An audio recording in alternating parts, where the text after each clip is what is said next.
Welcome to an expected Buffalo post-game show brought to you by One Pie Pizza at onepiepizza.com in Hiller and Comerford, hillercomerford.com for your local personal and injury disability. Go to another victory post-game show. Those are always fun. I think a lot to dig into for tonight, which is different from a game that seemed I don't say we're boring, but it was times kind of just nothing really was going on. But I have a lot of weird notes, weirdly, to go through in this one. We'll see how quickly we can get through it here. Again, I don't want to spend a ton of the night going through it and go super long here, but we'll dive our way through. And where we'll, of course, start things is our overhead view of how tonight went, and then we'll work our way down to the more micro stuff of the game. So a couple takeaways for me is, was it their best game? No, probably not. There are some stretches where I think they struggled with exits again, and particularly early in the game. I think early in the third period too. The second period, I was mostly fine with. The back half of the first period, I was definitely fine with. The second half of the third period, too, I think they calmed down even after giving up that goal. But, I mean, that's a mark of a good team, right? It's you don't have your best game, but you're good enough. You convert enough of your chances. You do what you have to do to win, and you get your 2 points, and you keep moving along to the next one. So, full marks to them there on that one. And I think the other big takeaway for me, especially early in the game, the first half of the game, it was pretty evident. The forechecking. The forechecking and the speed at which they attacked the Flyers. And they had some trouble, like I said, in the beginning. The first, 8 to 10 minutes of that game, they had a hard time going. But once they did, I mean, they were just, and through the second period, really just all over the Flyers. Didn't give them a lot of room. Pressured them, turned pucks over, got on pucks first, won puck battles. It really, for a game where they had, I think, ended up being 8 or 9 5-on-5 shots on goal. I felt like this is a night they could have had 6, and they end with 5 when you add the empty net in. But it definitely looks like they could have had more. Philadelphia was giving them the opportunities, and there's a couple they put on the side of the net, a couple of posts, a couple they couldn't crawl out of their skates when looking at open nets. They looked dangerous when they were going, and they look like we keep saying this, and maybe it's confirmation to ourselves from watching this team for the last 14 years. It's signs of real hockey team play. Pushing pace, playing that forechecking game around the net, back checking, solid defensive play for the most part. All good and impressive signs. When you step away from this game, you probably don't think that they're gonna come out ahead in shot share, but they did in almost every battle you look at it. Natural stat trick had a little bit closer, I think, at a 1.65 to a 1.66 in the Sabres' favor. Evolving Hockey had it a 1.77 to a 1.69 in the Sabres' advantage. So, they didn't give up a lot, and if you think kind of throughout that game, there wasn't a ton that the Flyers really felt threatening. When they did get their chances, it feels like they blew them up on their own, whether they were overpassing or they were throwing puck to their skates or just missing players or overthinking it. That might have benefited to the Sabres, way there to get their feet moving and into the game. But I think a relatively low event at 5-on-5, a lot of penalties. So on both sides. So that probably impacts your 5-on-5 numbers and kind of made it difficult for both teams to really get into a flow at 5-on-5 with the penalties we saw and really to the second and then into the third period. Overall, like I said, not their best night, but I don't think it was their worst by any means, or I don't think it was a game where we walk away from it saying they didn't deserve to win. I think they outplayed the Flyers for most of that period at 5-on-5 where it mattered. I thought their penalty kill was fine. You walk away with 2 power play goals. So yeah, in the stat sheet, in the numbers, it doesn't look pretty. And, I'm sure the points in that game, a lot of people walked away saying, this isn't great, but you got your 2 points against an Eastern Conference opponent that is in the mix with you. You got yourself back into the first wild card playoff spot, which we'll talk about the standings when we wrap here and the significance of tomorrow's game with the Montreal Canadiens. But yeah, so moving through now, getting down to a little bit deeper level. A few things that I wrote down that I took away from this game. We'll start with Luukkonen, I guess. At home, he's just rolling on home ice. This is kind of, to me, what makes it weird with going with Ellis against the Panthers, because now you're forced into a situation, possibly, where you have to go Ellis, Luukkonen, Ellis because of the back-to-back against the Montreal Canadiens tomorrow. Now, Luukkonen only faced, 22 shots. I don't think he was, pushed to a significant level. Is there a scenario where you could go back-to-back, especially being on home ice without travel? Possible. I think they'll probably go back to Ellis, but we'll see. I wouldn't rule it out by any means. Going back to Luukkonen and putting him back in tomorrow, again, because he's been great on home ice. And I think he ended tonight in natural statistics numbers 1.11 goals saved above expected, so that's pretty good. And full credit to him, that first goal against, I probably like a save there. Sometimes you have to credit the shooter. They're paid too. They're really good too. Screen, maybe a little bit of a deflection, a laser, low glove side. Just sometimes the players get a nice shot off and you take it and you kind of move along and go to the next one. But what I was saying is full marks to him for that save early in the game when they didn't have their feet going.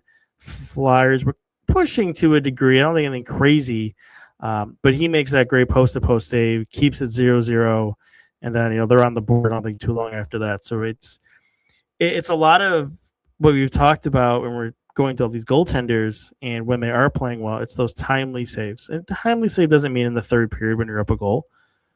It doesn't mean just that. That's of course important, and you want those saves too. But timely saves can be at any point of the game. It could be in the beginning of the game when you are trying to get your feet going and your team's not in it, but you make that big save to keep him in it. That's happened a few times, I feel like, early in games. And it's not just Luukkonen, it's all three goaltenders at points. Made some good saves, kept their team in it, allowed them to get going, and then once they got going, they started to put the puck in the net and pull away from teams a little bit. So full marks to him for keeping his team in early, allowing them to get going, and then just kind of holding the fort when he was called upon. So another good game from Luukkonen on home ice. So chalk that up in the good category, and hopefully that keeps rolling the right direction for him.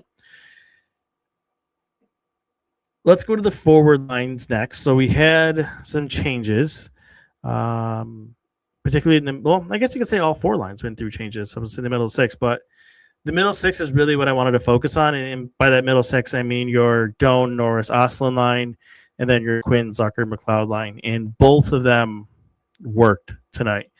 You look at the numbers at the end of the game. I'm trying to quickly pull it up here, and I think both lines were over a 60% in shot quality and shot share. Well, not that high. I guess I got ahead of myself. So Zucker, McLeod, Quinn, natural stat trick were 57% shot share, 65% expected goal share. Ostlund, Norris, Doan, 74% expected goal share and a 42% shot share. That gives you an example of get some nice quality chances, how that can change things for you. But yeah, I think that's what you wanted to see. I talked about when Zucker came back how that McLeod, Zucker, Quinn line worked. I thought that's where he would go right back to. It took a little bit to get there. Now he's back there, and that worked right back, picked up where they left off. Ostlund and Norris, that was great. Josh Doan, he was fantastic throughout the entire night, making defensive zone plays, making offensive zone plays, plays in the neutral zone with skill, getting entering the zone, playing with a ton of confidence. That second goal, the pickpocket again, which is what he's becoming known for, pickpocket in the neutral zone, And then Oslin wins a puck battle on the wall, gets it to, Samuelson, and Samuelson, the way he's rolling right now, just buries that, gets you up 2. So that was good to see that line working. Now, the bad news of tonight, which I guess we'll go to now, is the Norris injury. So he took a cross check to the ribs after the Dahlin second power play goal. Didn't play another shift after that. Ruff said after the game, if you didn't see it, that he was cross-checking the ribs and that he'll be evaluated tomorrow morning. The good news, I guess, and maybe I'm grasping, is it seems like we'll see how he is tomorrow kind of thing. And that to me is probably an indication that he didn't suffer, broken rib or anything like that. Some soreness, you don't really know, maybe a cartilage thing. I don't know. I mean, those can be painful and difficult to play with. So maybe you're hoping that's not what it is. But I guess I'm trying to pull a positive out of there is it's not, he had x-rays. He's going to miss some time. We'll see. It was we'll evaluate him in the morning and see how he is. Realistically, do I anticipate he plays tomorrow? Probably not. You're probably going to have Oslin step into that role as a second-line center. Maybe you can get Isak Rosén up here for a game, put him into your lineup. You're probably going to swap Greenway and Kozak to get some fresh legs in there. I think for a couple of games you can get by it if it's not significant or long term. That's what you hope for there, and you deal with these little things here and there throughout a season. So if it's a couple of games, fine. Try to will your way through it, get him back here, and then we can hopefully keep rolling in the right direction. The good news is, though, out of that, talking of injuries, is it seems like a high probability that Michael Kesselring is going to get back into the lineup tomorrow. So Kesselring has missed, I don't know, a couple of weeks now, maybe 1 or 2 weeks. Logically, it made sense to not put him in at back-to-back. So getting him in tomorrow, again, you're going to get more fresh legs in your lineup, so that's good. You're going to have fresh legs of Greenway, fresh legs of Kesselring. Rosén played tonight if he's called up, so I don't think that's going to be, that kind of fresh legs per se, but you can have that jolt of, being called up, and that'll help for a team you're playing that, is rested, quote unquote. I think it'll be good to get Kesselring back in. It'll be interesting to see who comes out. I'm looking at the numbers now, and it caught my attention earlier, and then I re-looking up at my screen here, it caught my attention again. So Zach Metza tonight, 4.23 expected goal share, 19 or 20% shot share. I think he played a shift, if at all, maybe no shifts in the third period. I'd have to look, but it looks like so pulled in 0. So he didn't play shifts in the third period. That probably is a good indication that he would be the one that comes out, a righty for a righty. Now with Metza and Kesselring switching, he was in the lineup before Kesselring went out and plays to Bryson. I'm not going to tell you Bryson played a lot more. He played, only a minute in the third period, so neither guy played a ton. But usually time on ice is a good indicator, and he did not play very much that play at all, obviously, in that third period. So he might be the one that rotates out, but we will see for sure tomorrow. So speaking of tomorrow, we'll kind of get to our wrap here. Montreal Canadiens in town tomorrow. 0506 reunion night. So that'll be fun. The building should be buzzing. The crowd should be into it. Like I said, the players should be into it. So you hope, on a back-to-back that, put some juice into the team and, gets them up. And I don't think they really need that. You're playing a division opponent, a team you're chasing that you can get pretty close to in the points and the standings if you win that game in regulation. So I don't know how much of a motivator they'll need, but it seems like this team, even when they were bad, on nights like this, they always rose to the challenge and they played up to it and put together a good performance on the ice. So, hopefully we'll get that again on a back-to-back. Taking 4 points out of this against Philadelphia and Montreal before you wrap up your homestand against Minnesota on Saturday would be pretty big. So I think it'll be fun. I think it'll be a close game. Montreal can skate. They're fast. They don't ever seem to really go away in a game. So you got to be up for it. It's going to be a big challenge. You're on home ice. Should be a fun night. So, hopefully we can see them put a good performance. And, if they pick up 2 points right now in the standings, they 54 points in 45 games. They're back in the number one wild card spot by points with 54. If you look at it, the 600 points percentage is it looks like you're well ahead. I don't say well ahead, but you have games in hand on Toronto. So Toronto's 53 points in 46 games, so they have a 576 points percentage. The Sabres, like I said, set at 600. Boston has 54 points in 47 games, so they have a 574.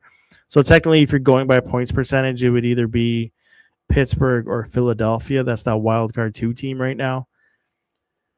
But I mean, they're in a good spot. Got to keep winning your games. I was looking to, and we're super early on this, but if you want to early look, I was looking regulation wins. They have 19, which in the playoff race, the wild card race, is more than anybody besides Florida, who has 21.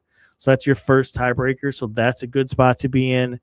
And if they win in regulation tomorrow, they would be 3 points back of the Canadiens with 2 games in hand. So they would have 56 to Montreal's 59. They'd be pretty close on points percentage. Sabres, I think, would be a 608. Montreal would be a 611 or around there. So you can start to nip at the heels of the teams in the top 3 with Montreal and Detroit. If you could, put another win on the board and keep this train moving. Checking my notes. I think I got everything I wanted to touch on. You know what? I wanted to go back to one thing that I missed in the beginning of it, and that's the third period. So let me circle back to that a little bit because I it's one of the main topics I wanted to get to, and of course I forgot it, but that's why you write down notes. Pro tip. Third period. So obviously the last few games haven't been great. You're giving up multiple goals late in games and letting teams back in it when you're up by 2 or 3. You don't want that. Sloppy and messy at times. That's not great. And it's interesting because it's different than what we saw during the 10-game winning streak when I thought that for the most part, almost entirely, they had leads in most of those game 1-goal leads in the third period, and they pretty much locked it down. I talked about it at the podcast. I never felt concerned for a lot of those games that they were going to come back, team was going to come back or had glorious chances, or I never felt really threatened. And tonight, while I think the frustrating thing is they still do it constantly, is not understanding when you're up 2 goals, you're up 3 goals, just need to exit the zone. It doesn't got to be pretty. High off the glass, flick it out into the neutral zone, reset. There's still too many of those forced plays, trying to be too fancy, just throwing pucks. So I think they got to clean that up still on their exits to prevent turnovers and, opportunities coming right back at you when you maybe had a long shift or whatever. You want to try to clean that part of their game up. But for the most part, I felt like at 5-on-5, again, I never really felt threatened. And the numbers back that up. So in evolving hockey, in the third period at 5-on-5, the Flyers had a .37 expected goal share. And at 5-on-5, they only had 2 shots, two shot attempts the entire period that were below the hash marks. So, if you look at it that way, I think you're happy with that. And it's a stepping stone and improvement, while understanding there's still some things within there they need to work on. And this is a team that's still, what they say, learning how to win.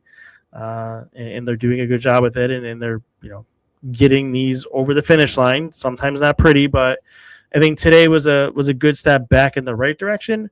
of playing a cleaner third period. It's not the prettiest thing, and I understand, you're sitting there and you're like, just come on, you're pressed, go, play your game. But when you're up 2 to 3 goals, it doesn't need to be played in the third period. You just need to work those last 20 minutes out and get your 2 points without giving up a lot and letting a team back into a game. And, I don't want to say coast, but kind of just work your way out and into the next one. So I wanted to give them a little bit of credit tonight for, I think, playing a cleaner third period. Like I said, not great, but cleaner, better, step in the right direction when they're holding a lead. So hopefully that gets back to where it was a couple weeks ago when I thought they were playing really well late in the period. All right. So that is it, I think. Fun night ahead tomorrow. I hope everybody's up for it. If you're in Buffalo, it's like we're going to get some snow here in Western New York. So drive safe if you're going to the game.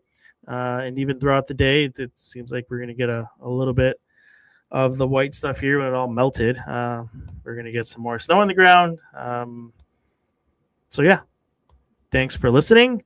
And we will probably talk again tomorrow after the game against the Canadiens, and then head into our weekend to wrap up this homestand with a game against the Minnesota Wild. All right, thanks for listening. See you.